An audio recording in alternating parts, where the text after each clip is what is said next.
directores de la Dirección Académica del Instituto Latinoamericano en Derecho y Sociedad, INLADES, les da la bienvenida al curso especializado en redacción de documentos en la administración pública. En esta oportunidad contaremos con la participación del doctor Joan Quesnay Obusol, quien es juez especializado civil de Trujillo, juez coordinador del módulo civil corporativo de litigación oral de Trujillo, doctor en Derecho, maestro en Derecho Civil y Comercial y docente universitario. A quien le damos el pase y bienvenido, doctor Joan. Adelante.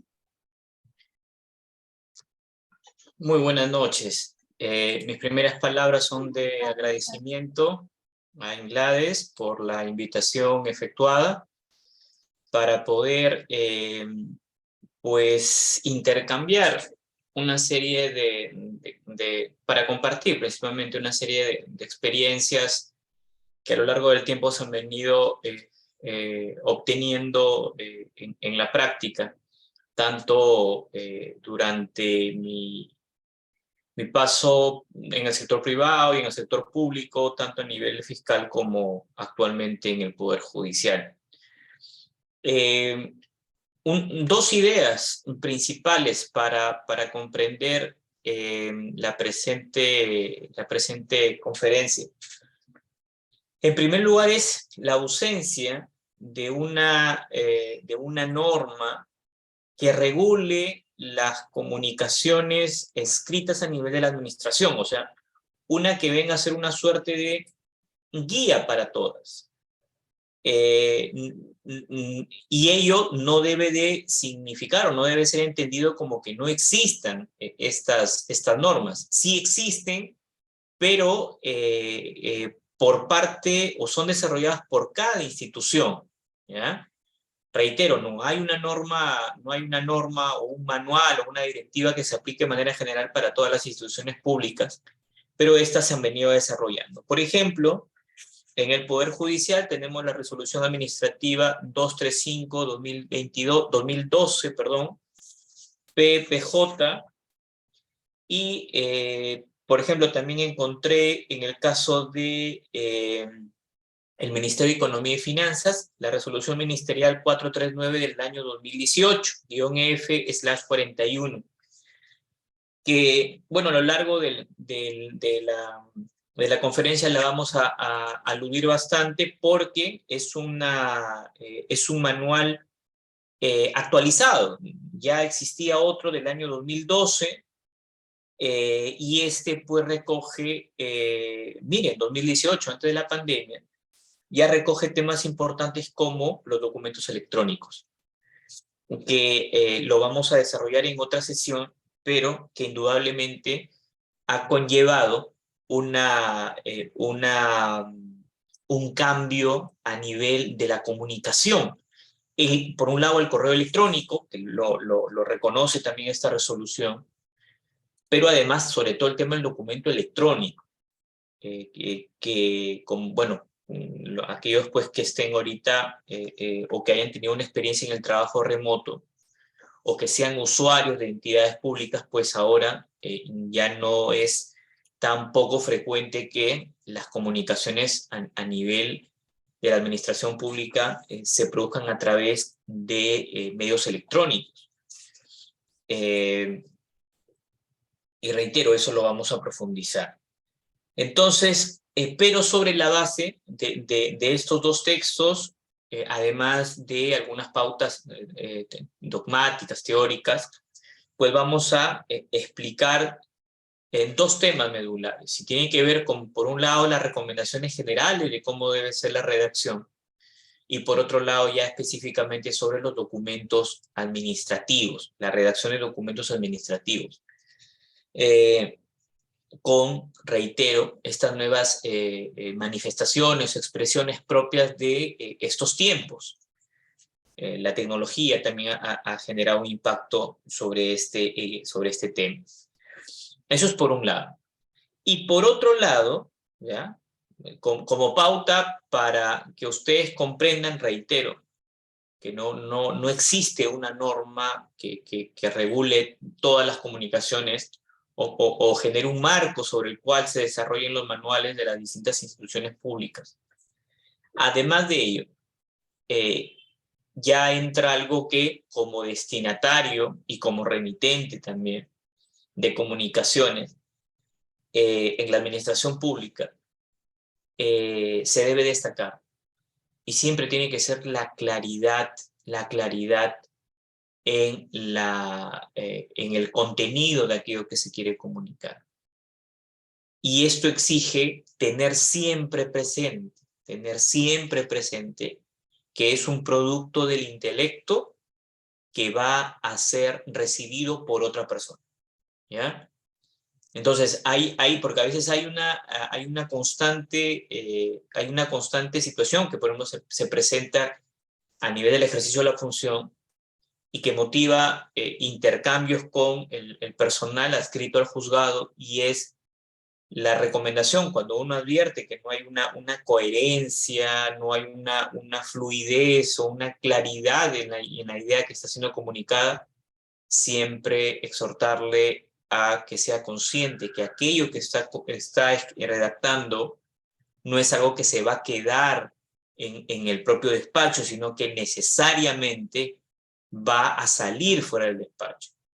Ese también es el otro tema, tener siempre presente que todo producto que se elabora en nuestros despachos tienen una finalidad de salir al exterior, lo cual conlleva tener siempre presente que alguien va a leer lo que nosotros escribimos, lo que nosotros redactamos, y se requiere ser consciente de ello precisamente para observar determinadas pautas que nos aseguren que nuestro mensaje sea no solamente leído, sino principalmente comprendido, ¿ya? Dicho esto, y me permito por favor compartir, tengo de acá una diapositiva que de ahí a través de la institución, pues me imagino que les será compartida.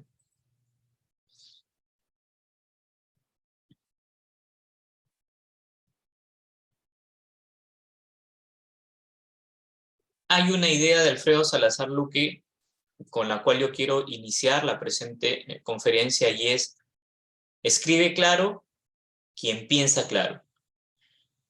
Esto responde a una idea que más adelante la voy a escribir, pero que la redacción no es una actividad mecánica, no es una acción mecánica, impulsiva, sino que responde al tránsito de todo un ciclo, todo un procedimiento, ¿ya?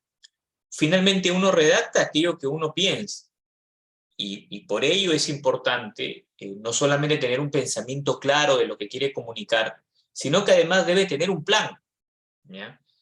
Aun cuando suene esto algo muy elaborado, muy complejo, en realidad es algo que en la medida que lo hace de manera reiterada se convierte de una u otra manera en una práctica mucho más sencilla, pero que no lo es.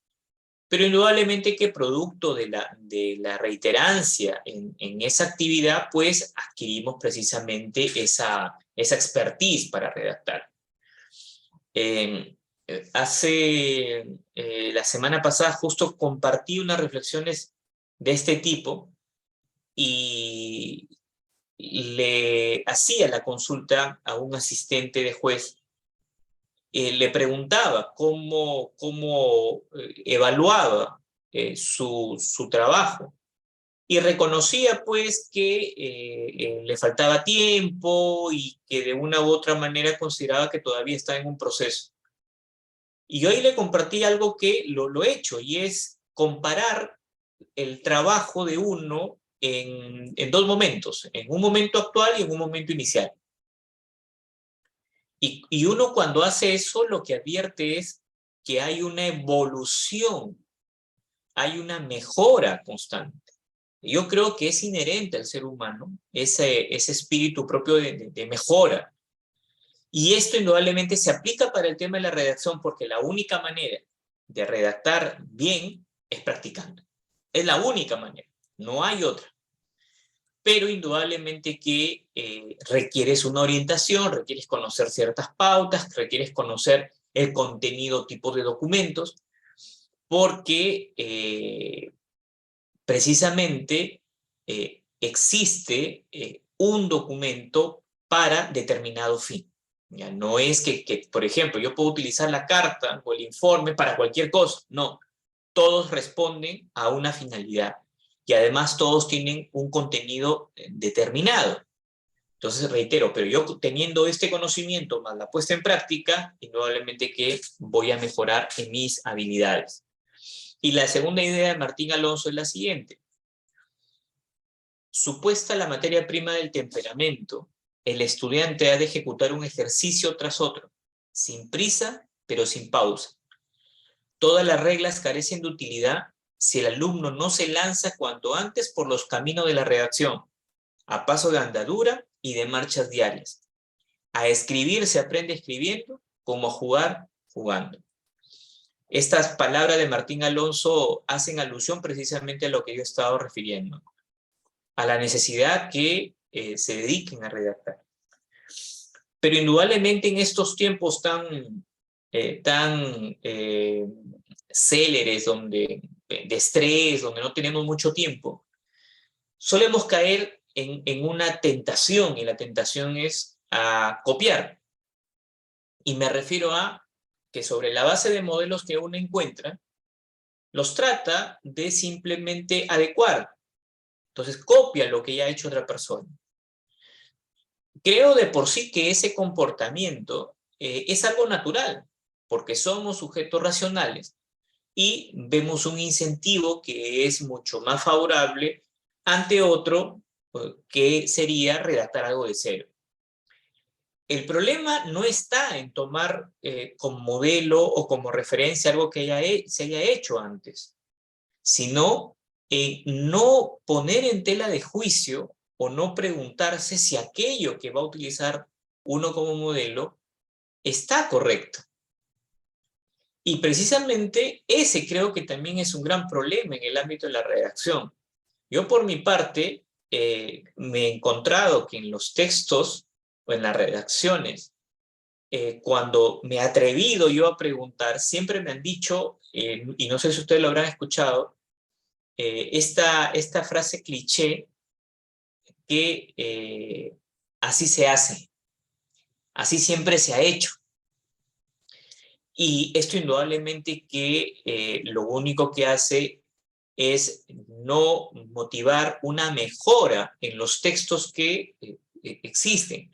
Más aún cuando, y ustedes lo pueden constatar a diario en la redacción de comunicaciones escritas, ya sea a través de medios virtuales o en papel, que hemos ido incorporando una serie de términos, una serie de vocablos que no existían antes, que tienen toda una connotación y que deben ser correctamente empleados.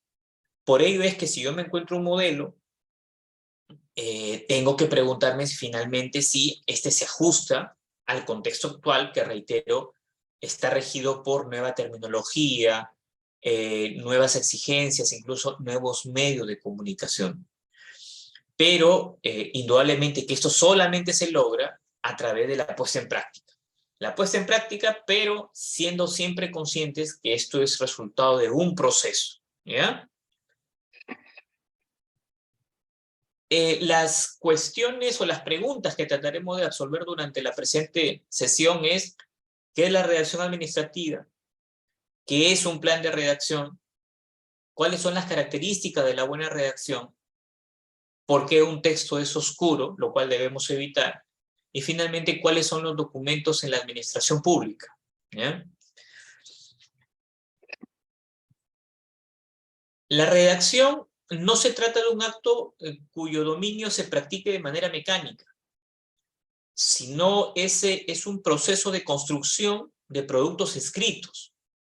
Su aprendizaje y su práctica demandan un cuidadoso proceso de elaboración de su materia prima, el pensamiento, y de su forma de expresión o presentación por medio de textos escritos. En la introducción yo señalaba que hay una idea que finalmente uno escribe lo que piensa.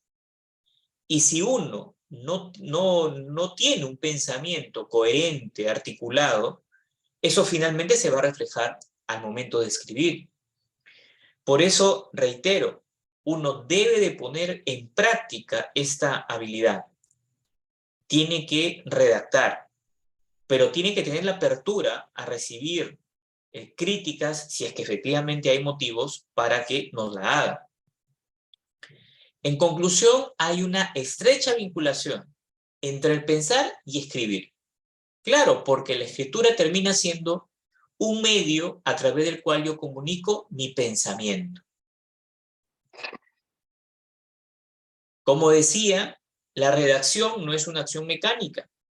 Responde a todo un procedimiento, a fases. Y estas son, en primer lugar, la planeación o la preescritura. Hay una planeación, claro. Justo antes de venir a mi casa, había estado leyendo yo un expediente y tenía una serie de ideas a propósito estaba redactando yo una sentencia, ya había avanzado a la parte expositiva, y en la parte considerativa, ya luego de haber leído los escritos postulatorios,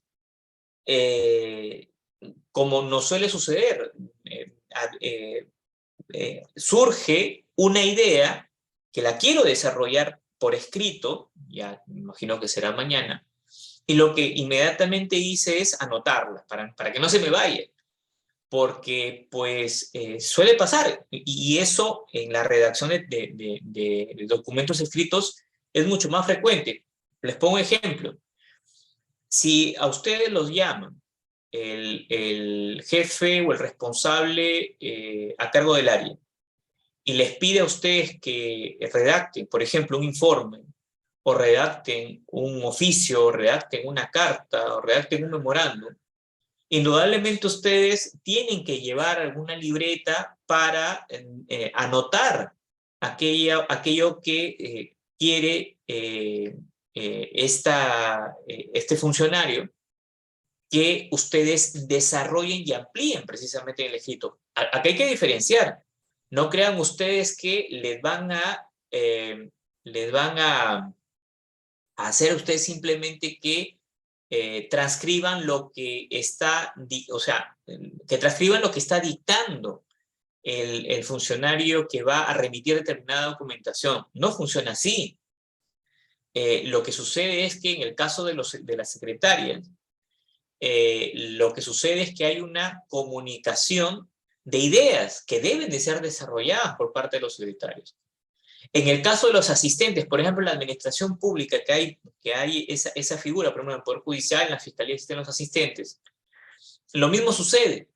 Se les expone una idea y ya el asistente lo que tiene que hacer es desarrolla esa idea. Y el jefe inmediato es aquel que finalmente se encarga de revisar. Pero reitero, no suele suceder que hay un dictado, ¿ya? Ahí más bien ya no estamos hablando propiamente de un tema de redacción, sino simplemente un tema de transcripción. Aun cuando puede pasar que sí sea el estilo del jefe superior que él controla todo el contenido del texto. Es decir, no le da margen para que alguien intervenga en la redacción. ¿Ya? No le agregue nada. Eso también puede pasar, pero no es muy frecuente. ¿Por qué? Porque precisamente para eso se requiere un asistente o un apoyo. La segunda fase es ya propiamente la escritura o redacción del escrito. Ahí, en esta fase, lo que uno hace es desarrollar precisamente aquella idea previamente concebida.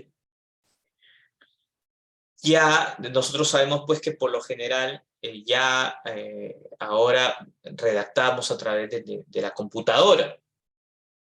Creo que ya más bien es un tema de nostalgia, el tema de utilizar más bien máquina escribe. Aunque yo en algún momento me he puesto a pensar que tal vez a propósito de esta nueva disciplina de neurociencia, donde nos dicen pues que cuando nosotros realizamos otro tipo de actividades distintas a las que solemos hacer a través de un monitor, eso lo que nos permite es el desarrollo de nuevas destrezas psicomotoras que indudablemente son muy beneficiosas para la mente, ¿verdad? Pero la regla es que actualmente solemos utilizar pues la computadora, ¿verdad? Lo cual nos permite obviamente temas, costo de tiempo, costo de recursos, porque obviamente si es que nos equivocamos, ahí podemos hacer las correcciones. Y finalmente, la última fase es la revisión o la posescritura. Yo les estaba compartiendo precisamente esta experiencia de revisar los textos de, por ejemplo, los secretarios. Y lo que antes de firmar como corresponde, uno revisa. Pero quien tiene que hacer eso es aquel que está redactando, no el jefe superior. El jefe superior obviamente va a revisar el texto, pero aquel que redacta, para que lo revise, quien va finalmente a suscribir, tiene la obligación de, luego de haber redactado, de revisar lo que ha redactado. Tiene que hacer una posescritura. Y eso es muy importante, porque cuando uno revisa lo que ha escrito, advierte algo que suele pasar, y es que nuestra mente va a una velocidad y nuestra escritura no necesariamente nos acompaña. Lo cual termina generando, seguro ustedes lo han vivido, que omitimos palabras. Y cuando omitimos palabras ya vamos cometiendo un error en la redacción. Y es que cuando faltan de signo de puntuación hasta conectores, lo que finalmente termina generando es que la idea termina siendo incomprensible. Por ello es importante leer, revisar lo que uno ha escrito, ¿ya? Y claramente a veces uno se da cuenta cuando alguien no lo ha hecho. ¿Por qué? Porque llega de esta manera y luego uno le dice, mira, te lo devuelvo, léelo y tú dime si lo comprendes.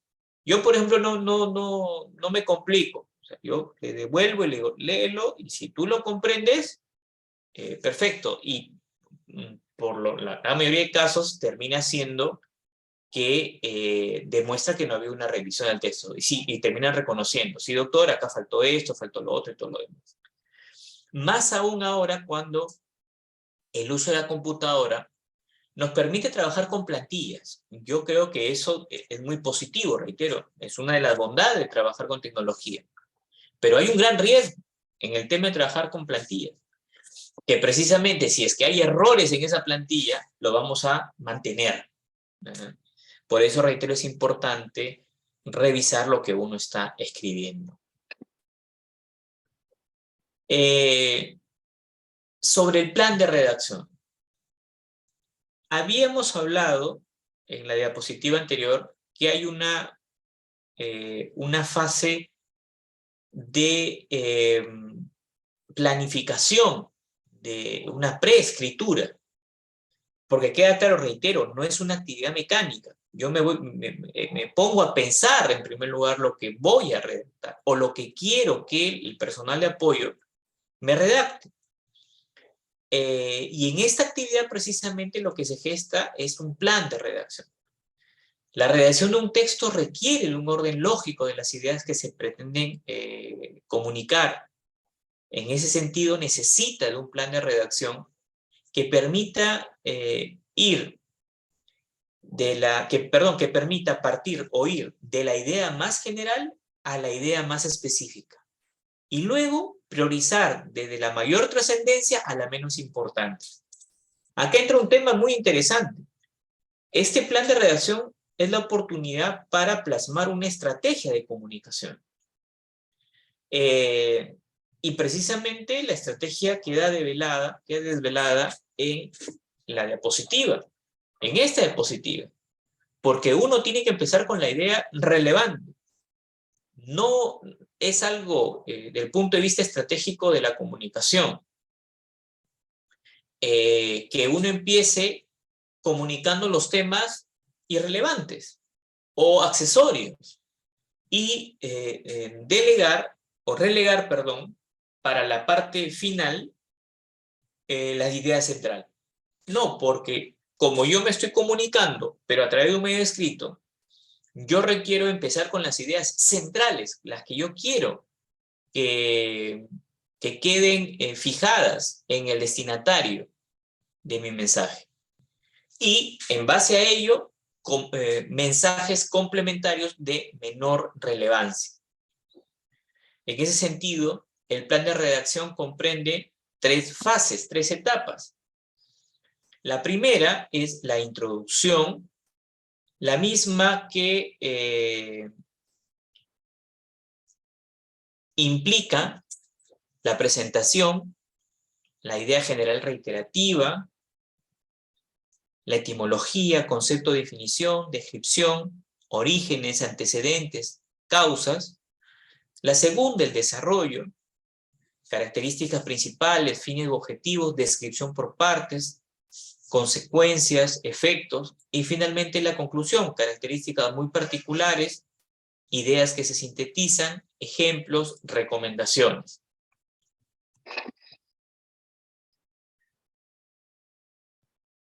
Las características de la buena redacción son las siguientes. Claridad. La claridad de ideas y transparencias expositiva conlleva el empleo de un lenguaje fácil, basado en palabras sencillas y frases breves, siguiendo un orden lógico. Hay, por ejemplo, desde el punto de vista jurídico, sobre todo a nivel de la administración de justicia, un gran defecto. Es el empleo de los latinazgos. Queda claro que se deben de evitar. Y se deben de evitar precisamente porque en nada abona a lograr que el mensaje pueda ser comprendido por parte del destinatario. Más aún cuando, conforme vamos a ver, las comunicaciones no necesariamente pueden estar dirigidas a personas que tengan un conocimiento de temas jurídicos. Ahí también hay que tener siempre presente quién es el destinatario, ¿ya? Pero además, yo siempre considero que si nuestro lenguaje, que es tan hermoso, contiene un vocablo, contiene una palabra que describe de la manera más sencilla y perfecta una determinada realidad, yo no tengo la necesidad de recurrir al latín para lograr ese propósito.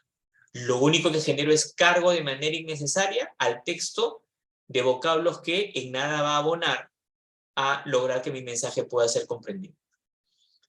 Acá obviamente hay excepciones, y las excepciones terminan siendo cuando lo que se está comunicando amerita necesariamente el uso de un lenguaje técnico. Por ejemplo, imaginemos ustedes cuando se requiere alguna información muy técnica. Indudablemente que si el destinatario tiene ese conocimiento, voy a tener que consignar esa información. Acá, a propósito, también la oportunidad para comentarles, hay toda una corriente, sobre todo lo he visto acá, lo he visto en Chile, Colombia y Argentina, también en España, de un lenguaje claro, de un lenguaje jurídico claro. Y ello debe ser entendido como la necesidad. Y además de ser necesidad, es un derecho de los ciudadanos a conocer lo que decide una autoridad, pero para ello yo requiero, o sea, si yo tengo el derecho a saber las decisiones de la autoridad, yo no necesito un traductor, es decir, un abogado para poder comprender la decisión que ha tomado esa autoridad. La transparencia misma implica eso, y yo necesito saber qué ha decidido esta persona, mi autoridad, y en base a qué argumentos ha tomado esta decisión.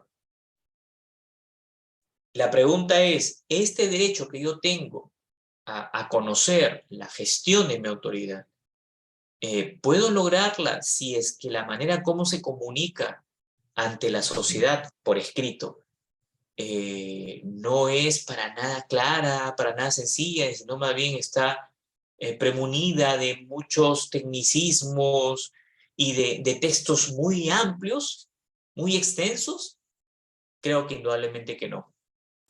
Y en ese sentido, y sobre todo en el ámbito judicial, es mucho más evidente, porque son decisiones que tienen una mayor significancia en la vida de las personas. Se decide sobre la libertad, se decide sobre el patrimonio. Y en ese sentido, una exigencia es la de una comunicación escrita, pero de manera clara y de manera sencilla.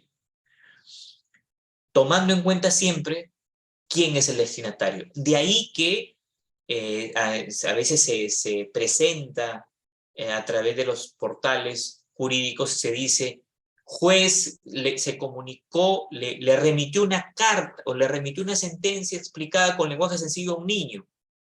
¿Por qué nos debe de sorprender eso? Eso es lo natural, pues. Nosotros tenemos hijos menores y yo no le voy a hablar a mi hijo menor con vocablos, con un léxico que no me va a comprender porque está en un proceso de formación. Y me dirijo, como ustedes lo hacen, con un lenguaje sencillo, acorde con su nivel educativo. Entonces, y con su edad. Entonces, no debe de ser una novedad. Es una obligación comunicarme con ese niño para que él comprenda la decisión, qué es lo que va a implicar en su vida la decisión, y para ello, pues, tengo que hacerlo a través de un lenguaje acorde con su edad, acorde con sus conocimientos, ¿ya? Pero, reitero, eso responde, ojo, y ello no implica que exista una sentencia con términos jurídicos, no crean ustedes que esa es la sentencia. No, hay una sentencia, desde el punto de vista jurídico, bien estructurada, pero específicamente para ese destinatario hay una comunicación mucho más sencilla, ¿ya? Esa es la tendencia, ya ustedes seguro lo han podido constatar. Yo he visto recientemente un caso acá también en el Perú, pero es frecuente en Argentina, lo he visto mucho. Acá vino el año pasado a exponerse precisamente la experiencia argentina con el auspicio del Poder Judicial. Otra pauta u otro rasgo de la redacción, de la buena redacción, es la concisión. El empleo de aquellas palabras que sean absolutamente precisas para expresar lo que queremos decir. Yo les comento que por mi parte, eso es algo que siempre reviso. ¿De qué manera puedo yo? Y esto responde a una crítica que se me hizo en un momento. Me acuerdo muy bien en ese momento era mi jefe en el estudio. Me imagino que a muchos de ustedes también pues tienen sus jefes. Cuando le entregan un trabajo, el jefe revisa, y cuán importante es tener un jefe que te observe y te diga, mira, aquí están tus errores, porque sobre la base de ello mejoras. Y un defecto, espero ya no tenerlo, era precisamente que yo era muy redundante en las redacciones de los escritos que presentábamos. Y me hizo esa observación y me dijo, tú le das, te extiendes demasiado para explicar una idea que se puede comunicar en 2 líneas. Y me decía, tú eres redundante. Y esa misma idea la repites y la repites. Lo que sucede, reitero, es que uno no se da cuenta hasta que alguien te observa eso.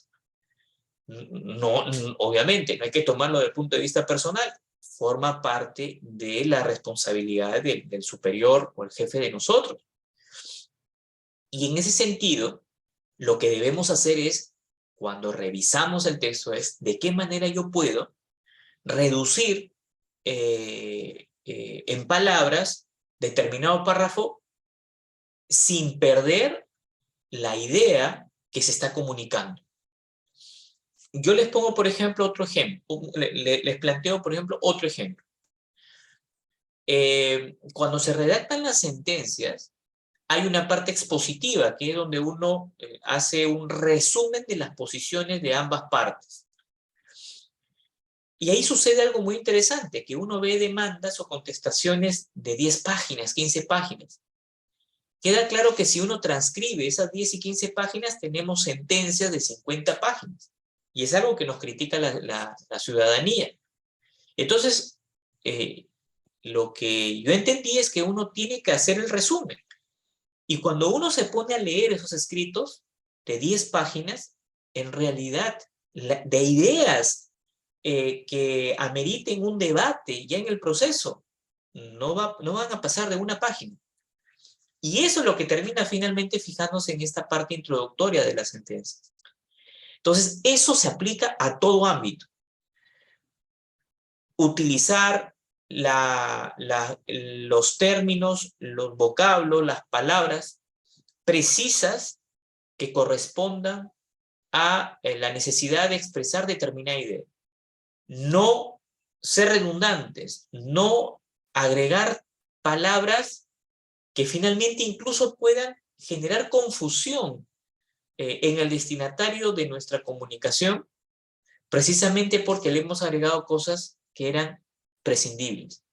Entonces, la concisión, ser concisos, ser precisos en los párrafos a través de los cuales nosotros queremos comunicar determinadas ideas. Otro, sencillez, lo cual no quiere decir vulgaridad, ojo, sino significa que con palabras de uso común se pueden expresar elevados pensamientos y que esta obligación del buen redactor va de la mano con la naturalidad. Acá hay algo muy importante también.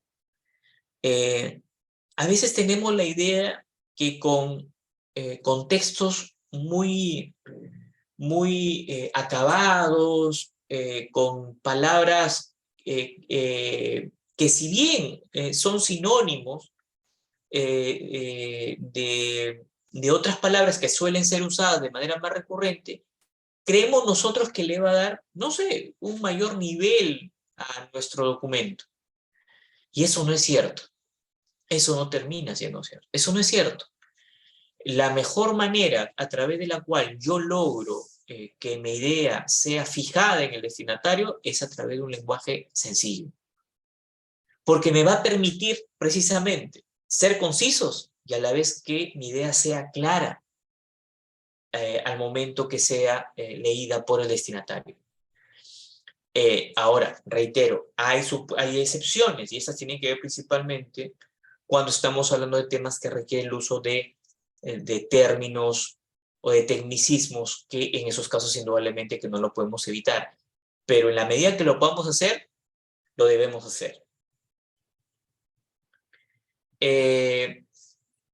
Principales causas de oscuridad de un texto. Esto es muy importante porque son errores que los cometemos y no somos conscientes que lo cometemos.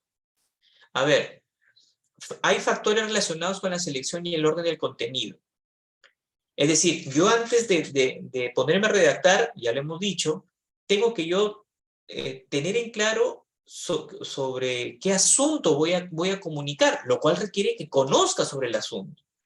Yo no pudiera redactar sobre algo que no sé, porque lo que más que seguro va a pasar es que voy a comunicar información completamente equivocada, porque no tengo un conocimiento sobre el asunto que me voy a informar. Yo les ponía un ejemplo, es como que ahorita me planteas en una conferencia de Derecho Aeronáutico y yo no tenga esa especialidad, entonces imagínense, ya sea para dictar una charla o para redactar un documento de Derecho Aeronáutico, si yo no tengo el conocimiento, no conozco la materia, pues no voy a poder comunicar absolutamente nada. O si lo comunico, va a ser una comunicación errada, ¿verdad? Con muchas inexactitudes, imprecisiones, en fin. Otro, y lo decía en la parte introductoria, pensar en el destinatario, ¿ya? Pensar en el destinatario. Pensar que lo que estamos redactando va a ser leído por otra persona. Y además, agregar acá, no solamente pensar en el destinatario, sino partir de la premisa que ese destinatario no tiene los conocimientos y además no los va a tener. Pues, ¿por qué? Porque precisamente yo estoy redactando algo porque yo tengo una información, yo quiero comunicar algo. El destinatario no la sabe. Si la supiera, carece de objeto que yo le esté comunicando algo. Entonces hay que ponernos a pensar en el destinatario no solamente como receptor de la comunicación escrita, sino además de desconocer el nivel de conocimiento que pueda tener para comprender, de ser el caso, algún contenido muy particular de la comunicación escrita. Otro es elaborar un esquema. Acá sí entra a tallar la utilidad de las plantillas que existen respecto a las distintas comunicaciones o documentos escritos. Ya el esquema viene predeterminado y eso nos permite avanzar. Otro de los errores que conducen a no tener una buena redacción tiene que ver con la falta de claridad de errores ortográficos. Deficiente uso de letras. En muchas ocasiones, el cambio de una letra en una palabra cambia de su significado y entorpece la comprensión de un texto. Bueno, ya ustedes seguro lo han visto, lo han experimentado. Otro, la deficiente acentuación. El uso de la tilde puede variar el significado de las palabras. Bien, la importancia de una buena gramática, el conocimiento de una buena gramática es fundamental al momento de redactar textos. Y vivimos en un tiempo donde la tenemos más fácil porque activamos simplemente el corrector ortográfico que tiene el programa, Word, por ejemplo. Ni qué decir, pues las últimas versiones de Word tiene tantas opciones que por lo general no lo sabemos. Es bueno ahí capacitarse también en ello, porque hay muy buenas herramientas que lo que hacen es facilitarnos la labor de redacción de textos. Otro, la deficiente puntuación. Un error en la puntuación cambia el sentido de un enunciado. Una coma, un punto y coma, un punto final. Si es que no es, por ejemplo, algo que yo suelo ver a veces, un punto final y continúa una palabra que inicia con una letra minúscula. Cuando es un punto seguido, perdón, cuando estamos hablando de un punto seguido, corresponde iniciar con una letra mayúscula, pero no, empieza con una minúscula. Y surge la duda, ¿qué pasó acá? ¿Has querido continuar con la idea y te has equivocado en el signo de puntuación? ¿O has querido iniciar otra idea? Para lo cual estás poniendo el signo de puntuación. No se comprende, precisamente en este caso ya tiene que ver con el uso de mayúsculas o minúsculas. Otro, respecto a la falta de claridad, separación de las ideas o enlace natural. Hay un tema, yo lo que digo es, lo decía a inicio, uno escribe como piensa. Si uno al momento de pensar algo que va a escribir no tiene una claridad, indudablemente que lo que se escribe va a reflejar ello. Por tal razón, se recomienda tener una estructura. Reitero, en la medida que uno vaya realizando esta actividad de manera constante, adquiere la destreza y ya no necesita eventualmente tener apuntes. Pero yo, por ejemplo, como les comento, tengo muchos años redactando textos y aún así me gusta tener mis notas, tener mis apuntes, para no olvidarme, para ir, y a la vez revisando si lo que yo estoy planteando inicialmente como el tema medular realmente lo es. ¿Ya? Reitero, la gran ventaja de estos tiempos es que yo puedo ir avanzando por escrito y puedo hacer que luego de la lectura, de la revisión de lo que estoy redactando, llego a la conclusión y digo, no, esto que estaba planteando como segundo argumento es el primero, y el primero en realidad no era ni siquiera el segundo, era un tema que incluso me ha pasado, que has estado redactando ideas y luego dices, oye, esto es absolutamente irrelevante y tengo que desaparecer. Y desaparecido las ideas que inicialmente estaba escribiendo. Otro, la ubicación de los pronombres relativos y personales. ¿Qué, quién, cuyo, sus. Cuando haya peligro de confusión es preferible no usar el pronombre. ¿Ya? Otro, abuso de oraciones subordinadas. Dificulta la delimitación de las ideas y propicia la construcción de enunciados extensos que impiden la claridad del escrito. Otro, abuso de frases incidentales. Hay que evitar explicaciones innecesarias. Son muestra de una explicación desordenada. Abuso de la negación. El empleo de adverbios que impliquen una negación entorpecen la comprensión. De ningún modo puede concluirse que no se actualiza la no procedencia del amparo. Toda esta frase pues, puede ser resumida en una idea distinta. Simplemente decir, de ningún modo es procedente el amparo, ¿verdad? De ningún modo puede concluirse que no se actualiza la no procedencia del amparo. De ningún modo puede concluirse la improcedencia del amparo, ¿verdad? Finalmente, la ubicación incorrecta o abuso del gerundio también es algo muy recurrente. uso incorrecto de los demostrativos, el empleo de términos y expresiones ambiguas, el empleo de términos vagos. Por ejemplo, el tema afectación grave. Bueno, ¿qué afectación de por sí no es grave? Ya es una afectación. Orden público, ya son categorías, son conceptos indeterminados, máxima diligencia, muy alto, un gran porcentaje, entre otros. ¿Por qué? Porque están referidos finalmente a categorías que requieren una precisión, requieren una descripción para comprenderlos. Dicho esto, ingresamos ya al tema de los documentos administrativos. A ver, en la administración pública, como ustedes saben, desde el punto de vista jurídico, las decisiones adoptadas a nivel de la administración pueden ser a través de actos materiales o también a través de actos administrativos. En los actos materiales, bueno, son esos, son actos finalmente, acciones concretas. Por ejemplo, derrumbar un muro sin que exista ninguna resolución administrativa. En esos casos queda claro pues que no hay una redacción como tal. Donde hay la redacción es en los actos administrativos propiamente, donde pues utilizo un mecanismo, un medio escrito para comunicar al administrador las decisiones. Pero los documentos administrativos no solamente tienen por destinatario el administrado, alguien del exterior, sino también pueden haber comunicaciones a nivel interno, ¿ya?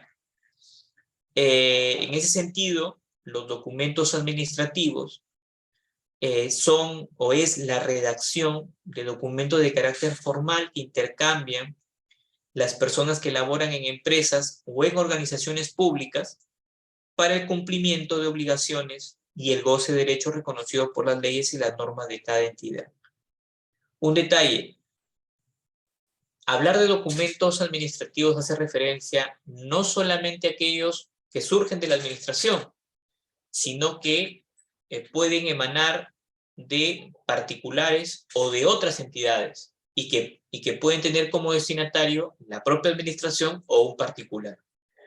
Pongamos un ejemplo, una solicitud que formula un administrado para pedir una licencia. Estamos hablando ahí de una comunicación que efectúa un privado dirigida a la administración pública. Ahora, imaginémonos, por ejemplo, el tema de una licencia. El tema de una licencia termina siendo un acto administrativo emitido por la administración pública dirigida al administrado. Pero, por ejemplo, también puede ser que la administración se comunique con otra entidad privada, en cuyo caso utiliza un medio de comunicación como es el oficio. En el Poder Judicial, por ejemplo, nuestros mandatos, cuando son dirigidos a organizaciones privadas, utilizamos el oficio, no utilizamos la carta, utilizamos el oficio. ¿Y cómo nos responde? Nos responde no con un oficio, no con un oficio. Como son privados, nos responden con cartas, ¿ya? Eso ustedes seguro lo han podido constatar. Ya lo veremos a detalle. Los documentos administrativos en su mayoría tienen carácter legal y permiten la comunicación interna entre los miembros de una institución o con otros que les son ajenos a su ámbito. Lo que les comentaba, comunicaciones dirigidas a la administración y de la administración hacia afuera. Pero también puede ser de la administración a nivel interno. Ya lo vamos a ver. ¿Cuáles son los requisitos de los documentos o características de los documentos administrativos?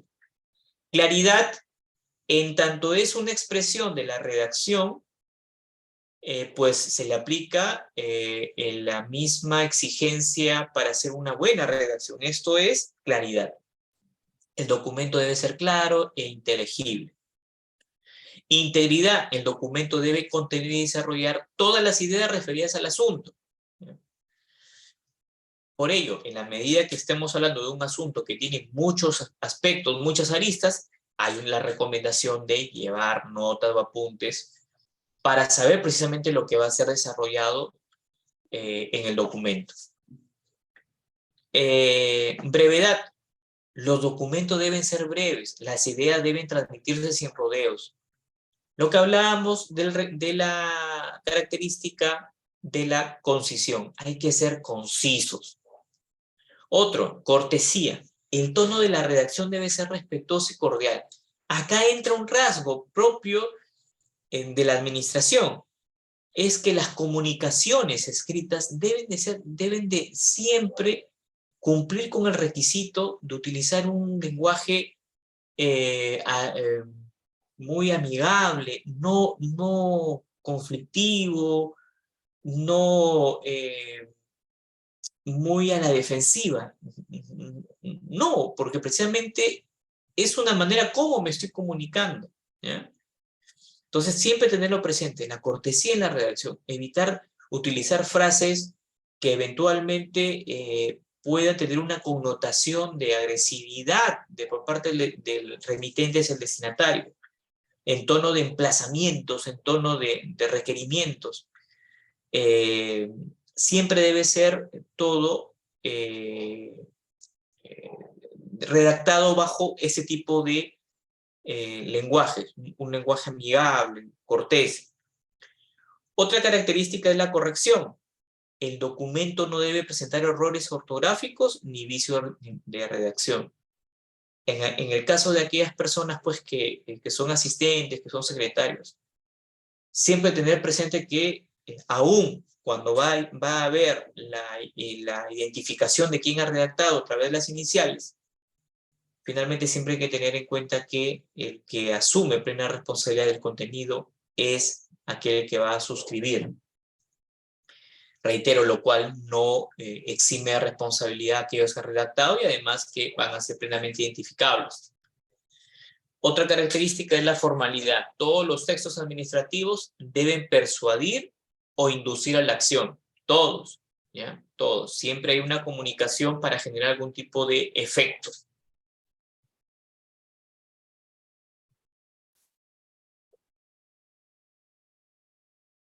Dicho esto, ingresamos a los distintos documentos administrativos. En primer lugar, tenemos al oficio. ¿Qué es el oficio?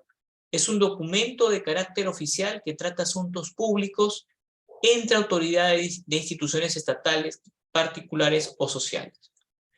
Se usa para comunicar disposiciones u órdenes, para hacer consultas, dar respuestas, remitir documentos, a veces para informar, para invitar, felicitar, agradecer, transcribir documentos, pedir colaboración, entre otros. El rasgo característico del oficio es que el remitente es aquel que ocupa determinado cargo en la administración pública, ¿ya? Un cargo directivo. Si es que yo me dirijo dirijo el oficio a una entidad pública, esa entidad pública me responderá con otro oficio, ¿ya? Pero en cambio, si yo me comunico con un particular, el particular no me responde con oficios, me responde con cartas, ¿ya? Siempre tenerlo presente.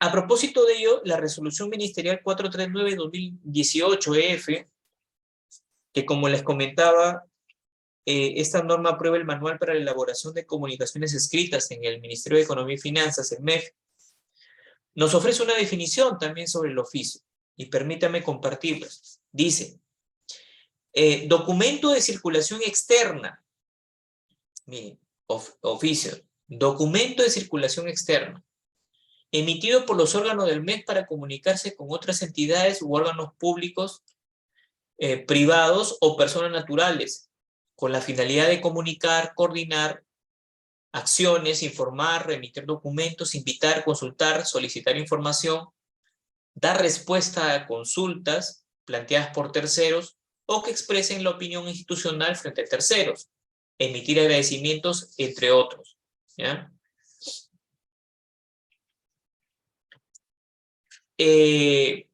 Pero esta definición esta definición está aplicada para la institución. ¿Por qué? Porque el oficio no solamente puede tener como destinatario, a alguien del exterior. También puede aplicarse para nivel interno. También puede ser para nivel interno. En ese sentido, hay que hacer esa precisión. Reitero, como no tenemos una guía, una directiva que aplique como base para todas las comunicaciones escritas, pero si la institución tiene su propio manual, obviamente tenemos que sujetarnos a las propias directivas. En el caso del MEF, el oficio solamente es para el exterior, ¿ya? Para el exterior. Pero en otras instituciones puede ser a nivel interno, ¿ya? No hay ningún impedimento. Eso va a depender finalmente de la normatividad con la cual se rija la institución. ¿Cuáles son las partes del oficio? El membrete, ¿ya? Acá también hay que estar muy actualizado respecto de los sellos y membretes. Como ustedes saben, la administración pública, sobre todo sobre todo en el caso del Poder Ejecutivo, en el caso de los gobiernos locales y los gobiernos locales, esto es las regiones, y las provincias, y los distritos también, ahí el tema es, hay menos variación, porque tienes un escudo, y porque, bueno, puede ser también que introduzcas lemas, pero no es tan frecuente. Donde sí lo es, y ustedes imagínense, pues en este último decenio hemos tenido muchos presidentes, y cada presidente ha venido con su propio lema, con su propio eslogan. Esto también ha repercutido en el membrete, en los sellos y membretes. Ha habido una evolución. El ejemplo más claro es el Poder Judicial. Me acuerdo que hace unos años el sello y el membrete era el escudo patrio. Pero luego el Poder Judicial diseñó su propio logotipo, y en virtud de la otra directiva, de la directiva respectiva, es que se usa ese membrete, ese sello, ese logo en todas las comunicaciones, ¿ya? Entonces hay que estar atento ahí, sobre todo en el caso de los ministerios, por ejemplo. O sea, entró una nueva gestión, viene con un nuevo lema. ¿Qué tiene que hacer? Consignar en el membrete los sellos, y de ser el caso, los lemas que han sido incorporados de manera reciente. Pero ojo, los lemas no suelen incorporarse, aunque yo he visto algunas comunicaciones donde lo suelen incorporar, ¿ya? Pero en estricto solamente debería de estar en el membrete el logo institucional. Nada más, lemas no. No es la regla, ¿ya? Otro, nombre oficial del año. Bueno, ya hace creo que un par de semanas, si mal no me acuerdo, ya tenemos nosotros el nombre del año, que se llama Año de la Unidad, la Paz y el Desarrollo. Entonces, en todo oficio debe de haber, y ustedes, bueno, acá hay un ejemplo ya desfasado. Acá debería ir, pues, el año de la unidad, la paz y el desarrollo. Después también consignar el lugar y fecha, pero redactarlo de esta manera. El lugar, coma, y la fecha, cuando se está emitiendo. Les comparto, por ejemplo, una observación. Yo me he dado cuenta que en algunos textos, los meses los ponen con mayúscula. La primera letra la ponen con mayúscula. Y yo he hecho una revisión de las reglas gramaticales, y no se pone no empieza con mayúscula, ¿ya? No se pone con mayúscula. Y tampoco se pone 26 de abril del año 2017, o sea, lo escriben del año, ¿verdad? Es innecesario, ¿ya? La palabra incluso no se coloca del 2017, ¿no? De 2017.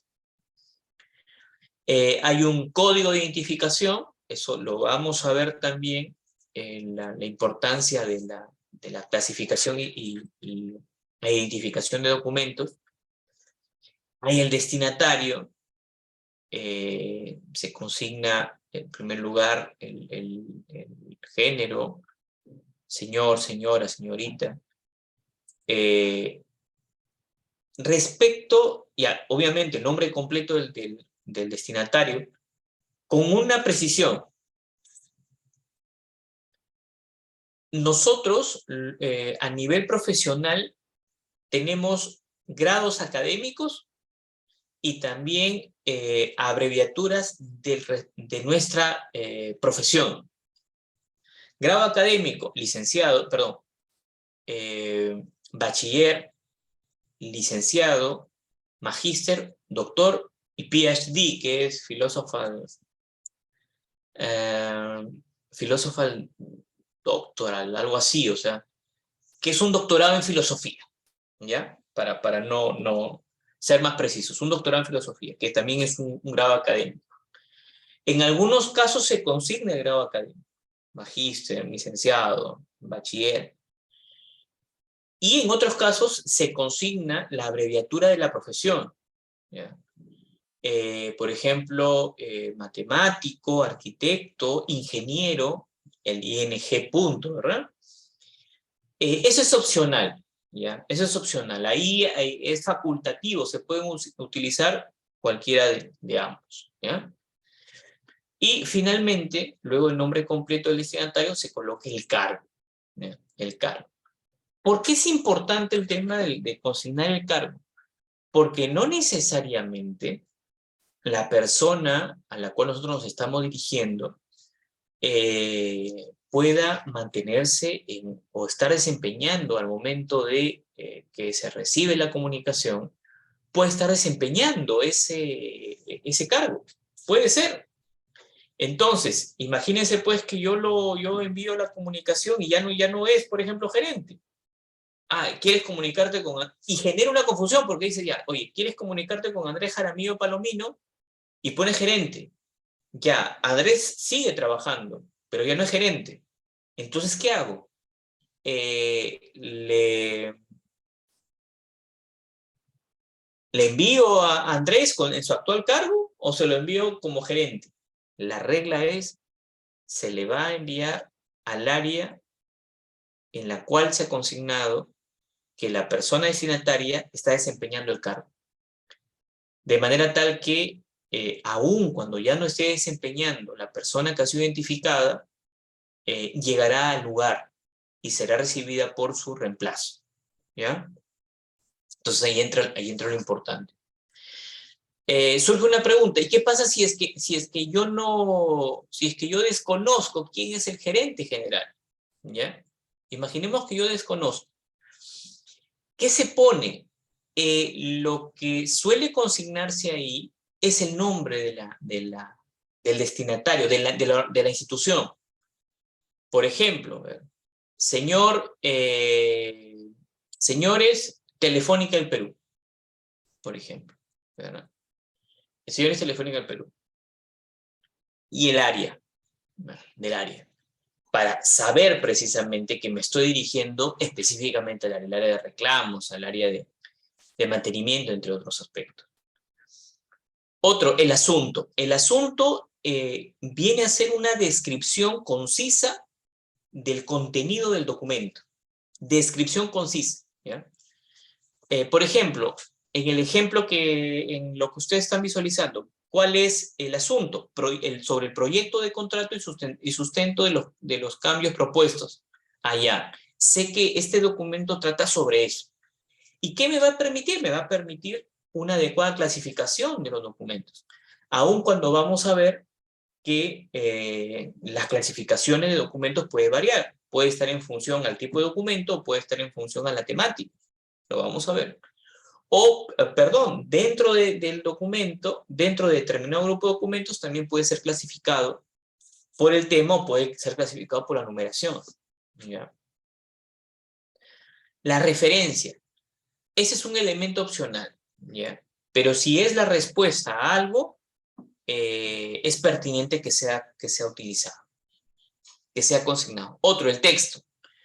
Ya acá se aplican las recomendaciones, que sea con lenguaje sencillo, que sea conciso, que sea cordial, que sea claro, ya, todas las recomendaciones que hemos hablado. Y respete la regla de la gramática. La despedida. Acá también, en caso del oficio dice, sin otro particular, quedamos a su disposición para cualquier aclaración o coordinación que considere conveniente. ¿Ya? Es una despedida. En otros casos se suele consignar agradeciendo la atención brindada, nos despedimos y quedamos a vuestra disposición. Ahí hay distintas fórmulas ya preestablecidas. Ya pueden ustedes, ahí tienen una libertad, pero tiene que ser muy concreto también. Después tenemos la antefirma. Atentamente. Un detalle, no se cierra con punto. Se consigna por cordialidad la fórmula del coma. ¿Ya? Luego va la firma y sello del remitente. Anexo, esto obviamente en la medida que se esté acompañando algún anexo.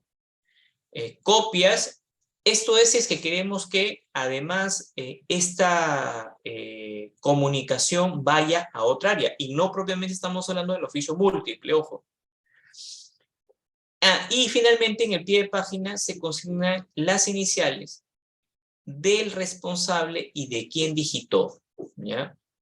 El responsable, quién es el remitente, y quién ha digitado, quién ha hecho la transcripción, también se consigna. Iniciales, para poder ser identificados.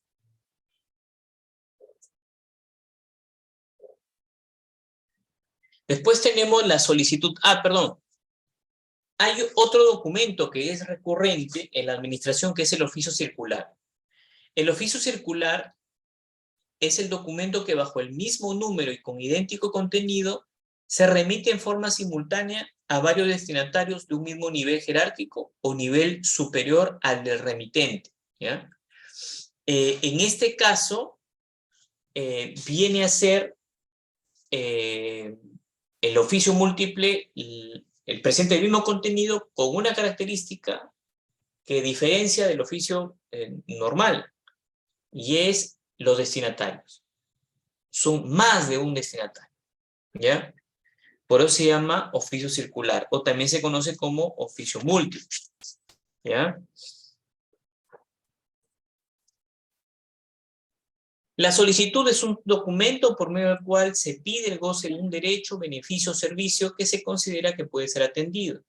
La función de este documento es realizar alguna petición de carácter personal, el cual se sustenta mediante argumentos que lo respalden. ¿Ya? Queda claro que la solicitud es redactada por el administrado y está dirigida a la organización, a la administración pública, reitero, solicitando pues el goce de determinado derecho, beneficio económico o la prestación de algún determinado servicio al cual está obligada la administración. En cuanto a sus partes, tenemos la sumilla, tenemos, por ejemplo, cambio de turno, ¿ya? O solicito licencia por funcionamiento, aun cuando ahora eso ya viene predeterminado en formatos. La segunda parte es el destinatario, a quién le estoy dirigiendo la solicitud. La tercera parte es el cuerpo, ¿ya? ¿Qué le estoy? Perdón, la tercera parte es el exordio, el cuerpo, perdón. ¿Qué comprende el cuerpo? En primer lugar, el exordio, que son los datos generales del remitente. ¿Para qué? Para que sea plenamente identificado, ¿ya? Se sepa quién está pidiendo y pueda ser obviamente identificado, ¿verdad? La segunda parte del cuerpo es la exposición, ahí se precisa el pedido o el contenido específico de la comunicación. Y finalmente la conclusión. La fórmula también tradicional, agradeciendo la atención o solicito acceder a mi pedido por ser de justicia, ¿verdad? Ahí tenemos el tema de la conclusión. Luego se consigna también el lugar y la fecha, la firma y la posfirma, y de manera opcional, pues anexos, si es que hubiera, se estuviera acompañando algún documento al pedido de la referencia, y con copia también, claro. Pongamos un ejemplo. Yo le estoy solicitando a alguien que me acceda, me otorgue una información, pero de una vez también aprovecho en ponerle a conocimiento a otra área, ¿verdad? Entonces, ahí también puede ser que yo esté solicitando a quien, además del destinatario, debe de cursársele comunicación. El otro documento que se emplea es la carta comercial. Sirve como medio de comunicación entre dos empresas comerciales o bien una empresa con un particular o viceversa. Su contenido suele ser formal, oficial y confidencial. A diferencia de las cartas personales, estas poseen un esquema más rígido y un tono más objetivo. En estricto, las cartas comerciales no es propiamente un documento electrónico, ¿ya? Por lo que nos vamos al informe. El informe es un texto de carácter técnico en el cual se expone de un modo preciso y objetivo un asunto determinado. Acá entra ya un rasgo de diferencia del oficio. Que estamos hablando de un documento que contiene información técnica. Los informes están referidos a cuestiones técnicas, ¿ya? Este puede versar sobre hechos pasados, presentes, o partiendo de ellos anticipar lo que sucederá, ¿ya? La directiva del MEF, por ejemplo, ¿cómo nos describe el informe? Define al informe como documento destinado a presentar de manera clara y pormenorizada una opinión fundamentada respecto a una o más materias específicas. Se reporta el cumplimiento de disposiciones efectuadas anteriormente o se analiza los alcances y consecuencias de determinados hechos. Incluye necesariamente el desarrollo y análisis de hechos, documentos, normas y demás consideraciones que obren en el expediente con la finalidad de formular conclusiones y o recomendaciones sobre el tema desarrollado y o analizado. Esta definición guarda sintonía con la que acabamos de indicar porque, reitero, es una comunicación, es un documento de la administración, pero de carácter técnico. Debe estar necesariamente fundamentado y tiene una finalidad, generar algún tipo de efecto en la administración, ya sea a través de conclusiones o recomendaciones. Las partes del informe son lugar y fecha, ¿ya?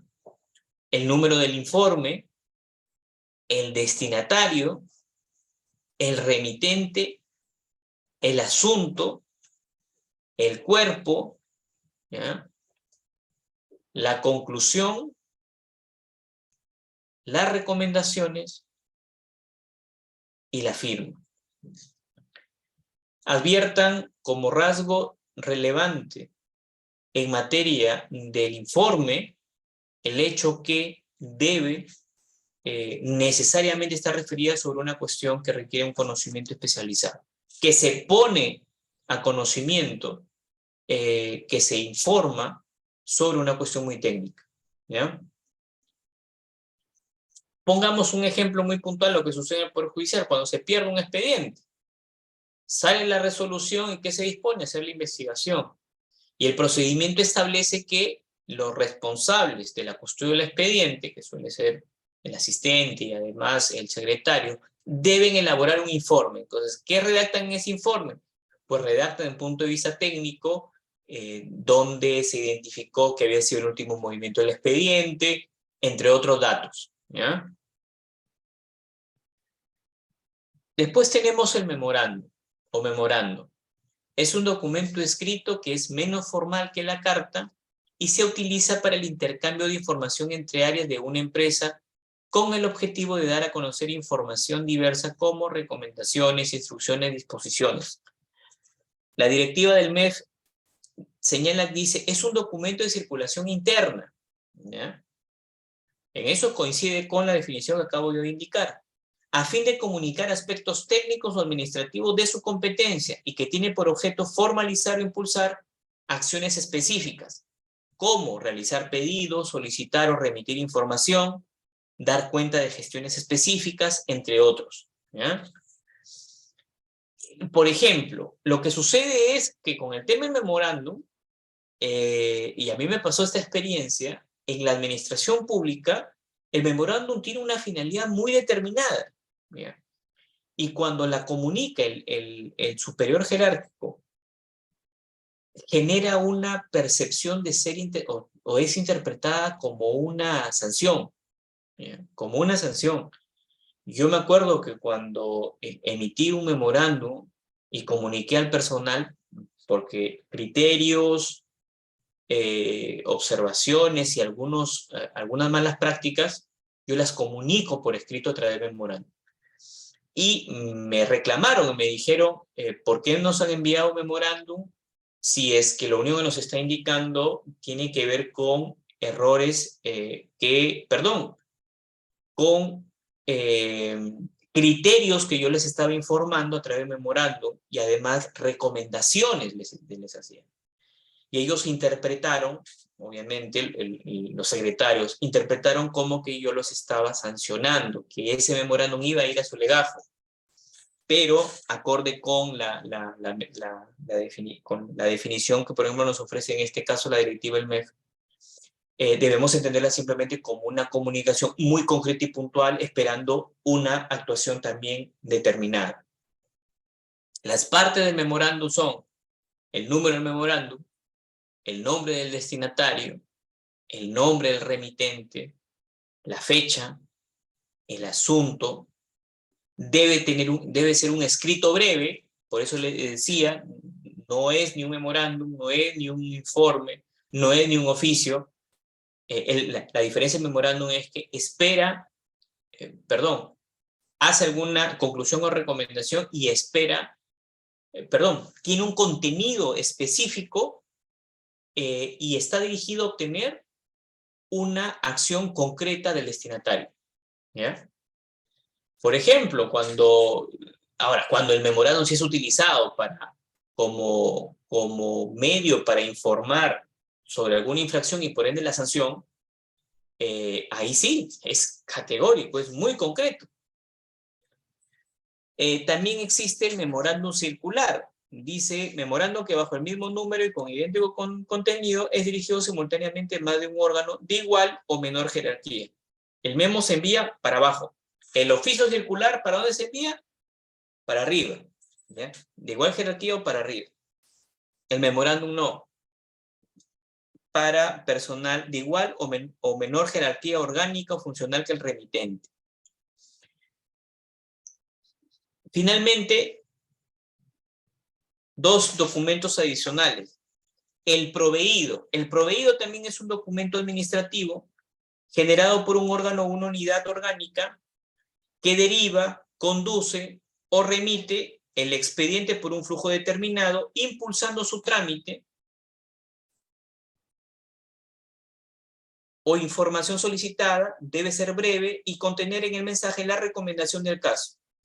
Resulta de importancia verificar en este documento el destino, así también el trámite y la prioridad, así como las indicaciones, el plazo de atención máxima y, de ser el caso, alguna precisión que corresponda.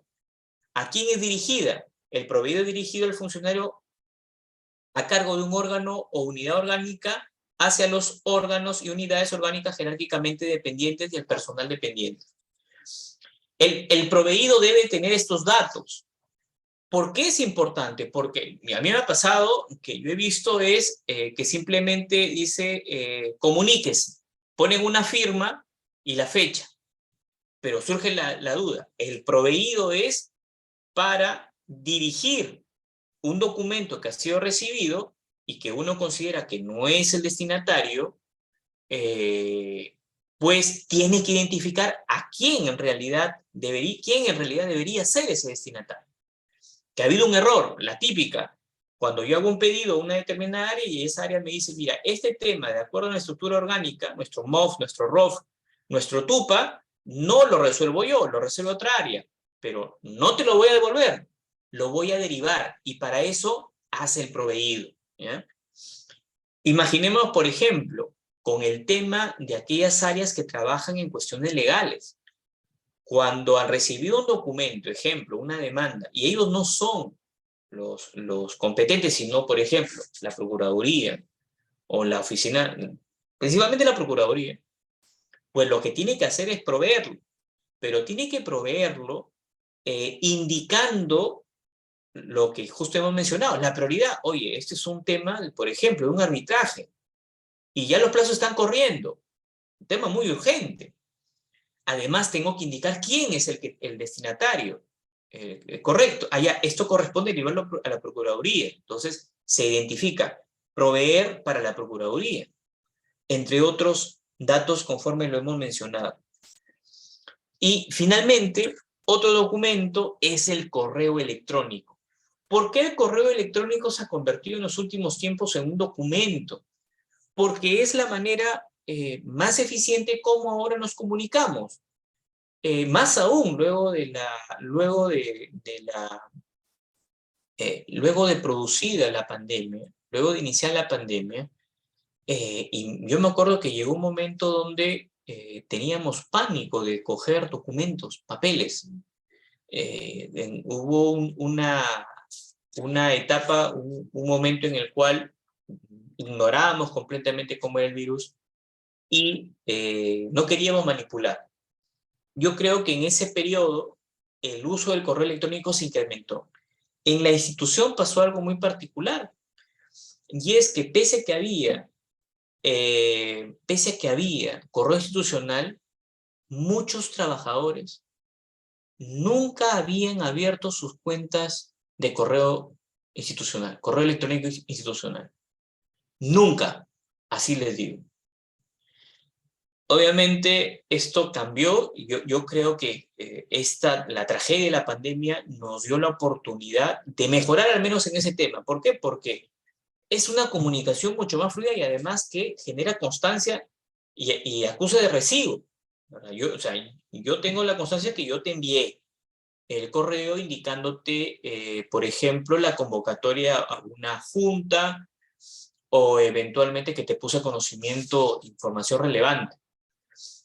Pero ¿qué dice, por ejemplo, la directiva del MEF sobre el correo electrónico? Nos dice que el correo electrónico institucional es una herramienta de comunicación e intercambio de información oficial entre personas.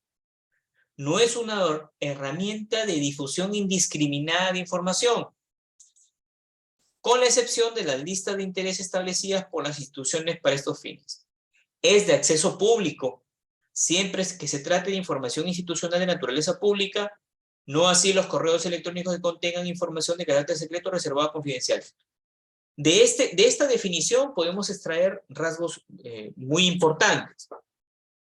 En primer lugar, está reconocida como un medio para comunicarnos e intercambiar información oficial, ¿ya? En primer lugar. En segundo lugar, no es una herramienta de difusión indiscriminada. Acá entra el tema.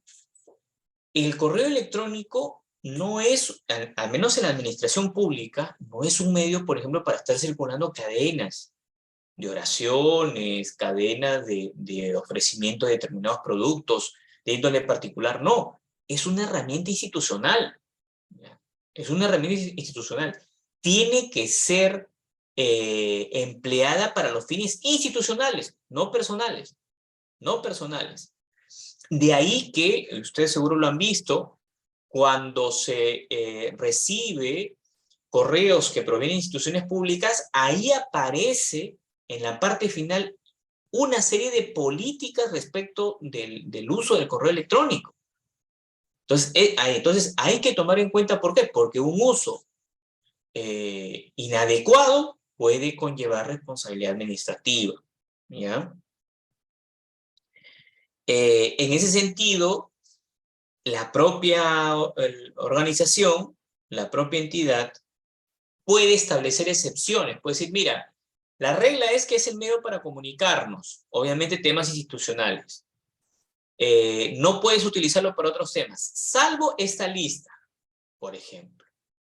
Ahí, y pongamos, puede ser que responda a políticas institucionales, ejemplo, la ecoeficiencia. Sí se puede circular información sobre cómo mejorar la ecoeficiencia en los despachos, en las oficinas. Entonces, la propia organización establece qué temas sí puede motivar una comunicación distinta a la oficial, por decir así. Y otro tema fundamental, y de ahí entra la importancia de comprender que es una herramienta que debe ser correctamente empleada, es el tema de ser de acceso público. ¿Ya? Señores, nuestros correos electrónicos institucionales, ¿ya?, son bienes públicos y por ende es de acceso público. Yo no puedo invocar a mi favor una vulneración del derecho a la intimidad o a la privacidad, dependiendo del enfoque, cuando alguien pretenda acceder a mis correos institucionales. No puedo yo argumentar eso, porque estoy utilizando un bien público, ¿ya? Estoy utilizando una herramienta tecnológica pública. Todos esos correos, finalmente, si es que algún administrado, algún ciudadano quiere conocer qué yo le estoy comunicando, por ejemplo, a otra área, él tiene todo el derecho para solicitarlo y estoy obligado a entregarlo, salvo que la información que yo le estoy remitiendo esté comprendida dentro de los alcances de aquella información reservada. ¿Ya? Pero si es que no está dentro de ese ámbito, indudablemente que no estoy eximido de la obligación de entregar. Bueno, concluyo reiterando las recomendaciones iniciales, la importancia de entender que cuando estamos redactando documentos administrativos, hay un destinatario. Y en el caso de los documentos internos, van a ser nuestros pares o eventualmente superiores, pero también hay documentos que están dirigidos al ciudadano, al administrado. En ese sentido, la exhortación de utilizar un lenguaje claro, un lenguaje sencillo y ser concisos para que nuestro mensaje pueda ser comprendido en su plenitud por el destinatario. Si hubiera alguna pregunta, estoy a su disposición. Sí, doctor. Doctor, buenas noches. Mi nombre es Ruth. Quería hacerle una pregunta. El orden cronológico, bueno, en este caso es un auto, ¿no?, que redacto. Quien lo va a leer son jueces superiores, pero ¿qué resulta? En un solo mes a veces nos dan diferentes resoluciones. Digamos, uno sale el 7, otro sale el 15, otro sale, o de repente los primeros días de enero. Pero ¿qué sucede? Que, a ver, bueno, en el caso que ya no tiene nada que ver, se saca, pero a veces tienen cierta relación. ¿Cuál es el orden cronológico que debe mantenerse? El orden, bueno, lo que acaba de usted decir, que la idea es que se entienda, que sea claro y preciso, pero ese orden cronológico también debería de cuidarse, digamos, si salió la resolución, ¿cuál debe ir primero? ¿El que salió antes, el último, o eso simplemente, eso ayudaría mejor a la comprensión, o se sobreentendería que debería ir primero el que ha salido último, la resolución, lo último administrativa? En el caso de una redacción de un auto, doctor. Muchas gracias. Claro, a ver, no he comprendido muy bien la pregunta, o sea, en el sentido siguiente. A ver, queda claro que desde el punto de vista administrativo tenemos una fecha de redacción del documento y otra cosa es la fecha de notificación. Una característica de los documentos electrónicos es que tienen por lo general un contenido legal, porque están dirigidos para producir algún tipo de efecto, ¿ya? Pero obviamente no todo documento electrónico es un acto administrativo. Por ejemplo, los informes no son actos administrativos, son actos de administración interna. El único propósito es compartir alguna recomendación para que aquel que debe tomar la decisión y que esa decisión sí genere efectos, tenga los elementos para tomar una decisión de manera correcta, ¿ya? En ese sentido, una cosa es la fecha en la cual yo emito, que tiene que ajustarse en la medida de lo posible, y eso se espera, que debe de contener la fecha en la cual yo estoy creando el documento. Pero lo más relevante va a ser finalmente la fecha que se consigna cuando es recibida, porque ahí sí lo que importa termina siendo la fecha de recepción. Por ello, si bien hay una recomendación que todos los documentos consignen la fecha en la cual se están siendo emitidos. Y yo a veces advierto pues que, reitero, por esta práctica, estar utilizando siempre plantillas que nosotros tenemos, a veces no nos damos cuenta y se nos pasa, cometemos errores en las fechas, no modificamos las fechas y aparece con determinada fecha.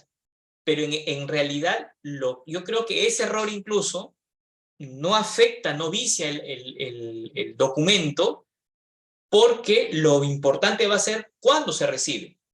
En ese momento, al momento que se consigna el sello o ingresa a través de un sistema, ya el sistema está diciendo, esta es la fecha en la cual ingresó. ¿Ya? Yo creo por eso, la recomendación obviamente es que se consigne la fecha en la cual ha sido elaborado. Pero si hubiera un error, no preocuparnos, porque lo que determina el efecto termina siendo la fecha finalmente en la cual está recibiendo el destinatario. Por ejemplo, si a mí me está dando 5 días para responder para remitir un informe, y uno ha cometido el error y ha puesto ejemplo, enero pero el 2022.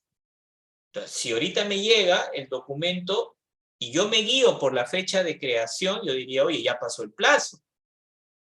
Pero a mí lo que me va a importar es el momento que lo estoy recibiendo. Ya, lo estoy recibiendo hoy. ¿Cuántos días tengo? Tengo 5 días. Muy bien, lo computo del momento que lo estoy recibiendo. No sé, he comprendido de esa manera más o menos la pregunta. Doctor, no es exactamente, bueno, se relaciona, pero lo que yo le estoy tratando de preguntar algo, ver, digamos en una resolución para que un juez superior, ¿no? O jueces superiores te puedan, no, quien lo va a leer, porque también tiene que ver, como usted acaba de mencionar, quién lo va a leer, ¿no ve? ¿A qué van a dirigirse? Entonces, yo en esa resolución tengo que mencionar varias resoluciones que se emiten de repente en la misma fecha, digo, no en la misma, sino uno sale el 15, otro sale el 20, y a su vez tengo una resolución con que me están mandando un expediente. Entonces, en ese orden, ¿qué orden debo respetar? Las resoluciones, digamos, que salen de presidencia, por ejemplo, son de diferentes fechas. ¿Cómo debo trabajar? ¿De la fecha última que ha pasado? ¿De la anterior? ¿Cuál es el orden que debo mantener? ¿O es criterio solamente de repente de que la resolución de auto tenga claridad? Sí, ya, perfecto. Ya comprendí la pregunta. Y, a ver, pongo un ejemplo a ver, vamos viendo si es que estoy sintonizado con lo que tú más o menos me estás planteando. A ver, mire. Un problema que hemos tenido es el cómputo del plazo que no ha estado funcionando el Poder Judicial, ¿verdad? Por el tema de la pandemia. Entonces, se emitieron un conjunto de resoluciones que disponían suspensión de actividades por el tema de la pandemia. Entonces, por ejemplo, ahí tenemos 10, pongamos, 10 resoluciones. Entonces surge la pregunta, ¿con qué resolución empiezo? ¿Con la primera hasta la última? ¿O empiezo por un orden de la más reciente, ¿verdad? Hasta la última? Yo al menos lo que suelo hacer es empezar de la última. Y en este caso tiene una razón, es porque estoy explicando en el contenido que todas estas resoluciones han tenido un efecto y yo necesito, para que se comprenda la comunicación, ¿ya? En la cual yo estoy diciendo si ya venció el plazo o no para contestar, yo estoy haciendo referencia de manera cronológica cada una de estas resoluciones, porque cada una produjo un efecto. Entonces, si es que yo en mi comunicación necesito invocar otras resoluciones administrativas porque han producido un efecto, deberá ser en un orden cronológico. Deberá ser en orden cronológico. ¿Cuál fue emitida en primer lugar, luego en segundo lugar? Aun cuando no tengan una numeración consecutiva, el orden cronológico es aquel que determina. ¿Ya? ¿Para qué? Para, de ser el caso, hacer un control de validez de esa información que me estás brindando. ¿Por qué? Ah, ya, perfecto, porque me lo estás planteando de manera cronológica, voy a ponerme a revisar. Más aún, en los clasificadores de documentación, por lo general, a veces se efectúa en función a temas. Pongamos, resoluciones que han suspendido plazos. Ah, ya, tienes 20. No todas tienen el mismo orden cronológico. ¿Ya? Son resoluciones de presidencia. No todas tienen el mismo orden cronológico, pero están referidas a la misma materia. Entonces, yo empiezo a efectuar el control sobre la base de un orden cronológico y no en base a alguna numeración en particular. Gracias, doctor. Esa era la pregunta. Gracias. Nada, doctora Ruth.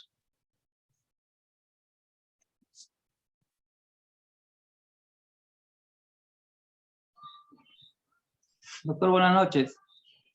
Sí, doctor Gerson. Soy Gerson González. Mi pregunta es, con respecto a lo que es la emisión de documentos de entidades públicas a particulares o entidades públicas a entidades públicas, yo soy notificador. Siempre tuve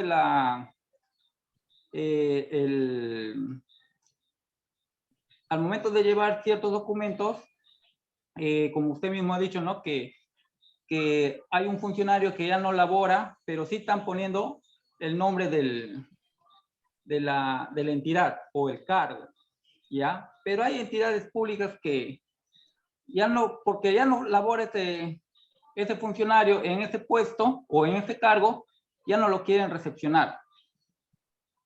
En sí, el documento se tiene que quedar en la entidad a donde está siendo remitida o se tiene que devolver. Y otra muy buena pregunta. Y otra preguntita más. Con respecto a los oficios para remitir a una determinada entidad, también es posible o tiene que ser por obligación poner la dirección. Esa sería toda mi pregunta. La última no la copié muy bien. O sea, si yo voy a emitir un documento, digamos, a una procuraduría, a un gobierno regional, porque viste una directiva de una entidad pública que menciona que tiene que ir específicamente la dirección para poder saber a dónde se tiene que ir también, aparte del cargo a dónde se tiene que remitir. Eso sería todo. Perfecto. A ver, sobre la primera. Este es un tema que también en esos últimos tiempos generó mucho inconveniente porque algunas instituciones, no sé si eso te habrá pasado, mi estimado Gerson, que algunas instituciones simplemente decidieron incluso ya no recibir documentos físicos, ¿verdad? El tema de la pandemia dijeron, no, todo es virtual. Entonces nosotros nos encontramos ante una situación de decir, oye, pero ¿De quién depende la recepción del documento? Esa es la pregunta. ¿De quién depende? ¿Del destinatario? Y la respuesta es no. La ley no dice que depende del destinatario. Si fuera así, imagínense ustedes están notificando algo, le están notificando a alguien que le están cobrando una deuda, y él dice, no, no quiero que me notifiques. Eso no está previsto en la ley. La ley lo que dice es, tú tienes que notificar en la dirección domiciliaria. Si no hay nadie, prevención. Y si hay alguien y no lo quiere recibir, pues simplemente tú cumples con dejarlo bajo puerta, ¿verdad? Y deja la constancia que se entregó bajo puerta. Ya es un problema de la institución que no haya previsto algo que escapa a su poder. La administración, el destinatario, solo puede emitir directivas que involucren a esa entidad, pero no puede decidir sobre el Poder Judicial, porque el Poder Judicial está en función a sus propias normas, ley orgánica del Poder Judicial, el Código de Proceso Civil, etcétera, etcétera. A mí cuando me pasaba eso, cuando los notificadores me decían, doctor, no me quieren recibir, yo lo que le decía, bueno, eso no está previsto en la ley y tú tienes que llegar y si es que no lo quieres recibir, se lo dejas bajo puerta y ya cumpliste tu función. ¿Ya? Incluso yo les comento que para que vean cómo era de contradictorio, que no recibían físico y decían, no, envíame a mi correo. ¿Ya? Y lo que sucedía es que le enviabas al correo y luego el procurador pedía la nulidad. ¿Por qué pide la nulidad? Porque la ley no se establece que las notificaciones de las demandas sean por correo electrónico. La notificación por correo electrónico, ojo, no por casilla electrónica, por correo electrónico solo opera si es que el destinatario expresa previamente que quiere que le notifiques por correo electrónico. Pero si es una demanda, recién le estás notificando. No ha tenido la oportunidad para decirte que quiere que le notifiques mediante correo electrónico. Entonces, ya cuando vimos esa actitud de la Procuraduría, nosotros dijimos, bueno, acá ya hay una suerte de mala fe. O sea, oye, al final ni uno ni lo otro, no nos complicamos. Y más aún, en materia de proceso judicial, no se han modificado las normas que establecen que la notificación se efectúa bajo una forma muy determinada. El tema de los correos electrónicos y otro ha sido una situación coyuntural eventualmente. Y a la otra pregunta de la dirección, me parece sí, que se requiere consignar la dirección. Se requiere consignar la dirección. Y acá entra la pregunta interesante. ¿Qué es lo que sucede cuando estamos ante un hecho notorio? A ver, por ejemplo, una notificación a la municipalidad provincial, por ejemplo, acá la de Trujillo. Bueno, todo el mundo sabe que la municipalidad provincial de Trujillo queda al frente de la plaza de armas. ¿Qué sucede si es que yo veo, no me han consignado ese dato? ¿Necesito yo pedirle que me precise la dirección? A mi criterio no, cuando es un hecho notorio. A mi criterio no. Pero sí debe de estar consignada en la cédula de notificación. Sí debe estar consignada. En el oficio también, en todo documento debe de consignarse. ¿Ya? Pero un detalle. En los oficios, no suele consignarse la dirección, simplemente se coloca el tema de la ciudad. ¿Ya?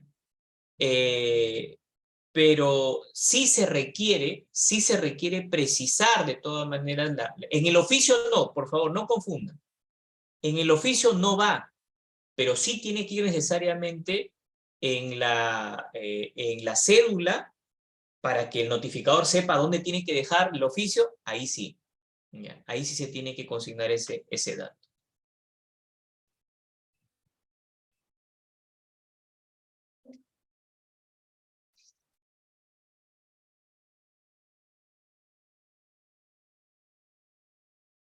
¿Alguna otra pregunta?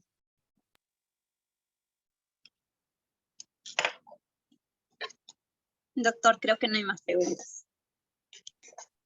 Doctor, en esta clase fue muy interesante escuchar sobre esos temas porque es muy importante como nosotros como profesionales de esta carrera de derechos, ¿no? Y asimismo se le agradece, doctor, y comunicamos que la siguiente sesión se encuentra programada para el día de mañana con el tema de trámite documentario y gestión de archivos. Igualmente será en el horario de las 8 de la noche. Le agradecemos, doctor, y le agradecemos a todos los participantes. Que tengan ustedes. Muy buenas noches, cuídense mucho.